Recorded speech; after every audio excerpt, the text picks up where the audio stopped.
चलिए आज हम शुरू करते हैं कक्षा 10वीं विज्ञान का अध्याय नंबर 2 अम्ल क्षार एवं लवण का लेक्चर नंबर 5। तो चलिए शुरू करते हैं।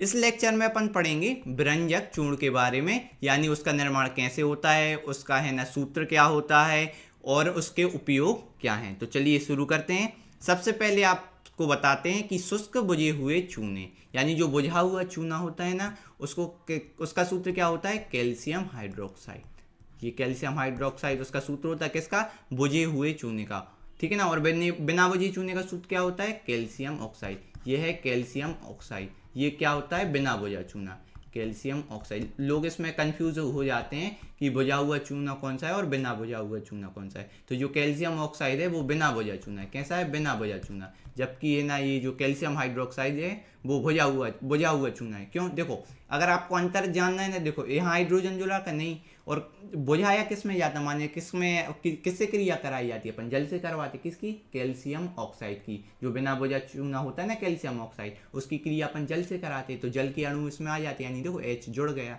मतलब ये H जुड़ गया यानी जल से क्रिया हो चुकी, यानी ये बुझा हुआ है। और H नहीं है यानी जल से क्रिया नहीं हुई, इसलिए क्या है, बिना बुझा है। तो इस प्रकार से आप याद कर सकते हैं। तो क्या है कि शुष्क बुझे हुए चूने, यानी जो बुझा हुआ चूना है कैल्शियम हाइड्रोक्साइड की क्रिया की Cl2 से क्रिया कराने पर, यानी Cl2 यानी क्लोरीन गैस से क्रिया कराने पर व्यंजक चूर्ण का निर्माण होता है। क्या होता है, जो बुझे हुए चूने की क्लोरीन गैस से क्रिया कराने पर किसका निर्माण होता है, व्यंजक चूर्ण का निर्माण होता है। तो ये समीकरण के रूप में आप देख रहे हैं कि जो अपना कैल्शियम हाइड्रोक्साइड है ना, कैल्शियम हाइड्रोक्साइड, उसकी क्रिया अपन ने किससे कराई, क्लोरीन से कराई, क्लोरीन गैस से कराई, अपन ने क्लोरीन गैस से कराई।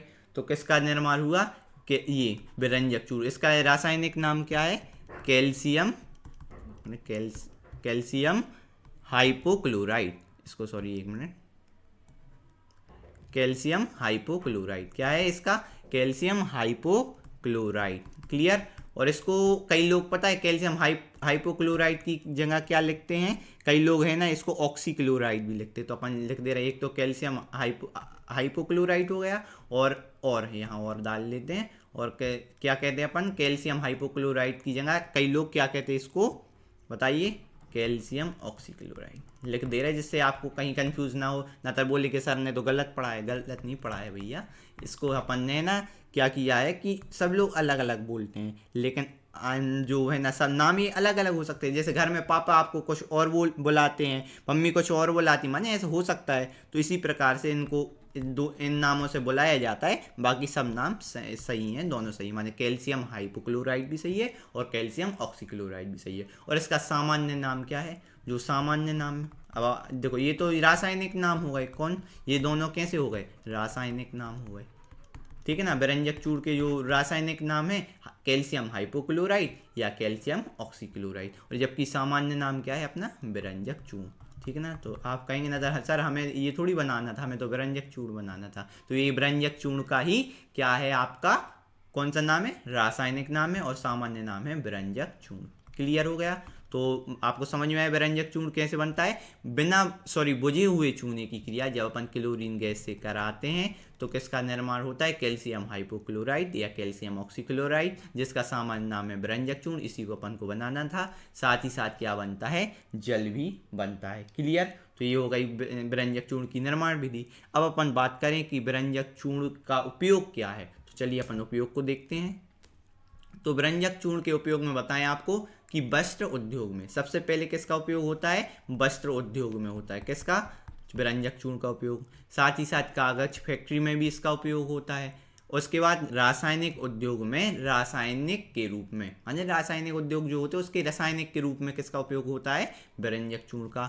और फिर उसके बाद लास्ट क्या है, पीने वाले पानी को जीवाणुओं से मुक्त करने में, जो पानी पीने के पानी में बैक्टीरिया वगैरह जो हो जाते हैं ना, उनको मुक्त माने उनको दूर करने के लिए किसका उपयोग किया जाता है, विरंजक चूर्ण का उपयोग किया जाता है। तो ये चारों उसके उपयोग हैं। तो आपके पेपर में जैसे भी आए कि विरंजक चूर्ण क्या है तो आपको बता देंगे कैसे उसका रासायनिक नाम क्या है, या सामान्य नाम तो विरंजक ही चूर्ण है, और रासायनिक नाम क्या है, उसके बाद इसकी निर्माण विधि कैसे निर्माण होता तो अपन बता देते भैया।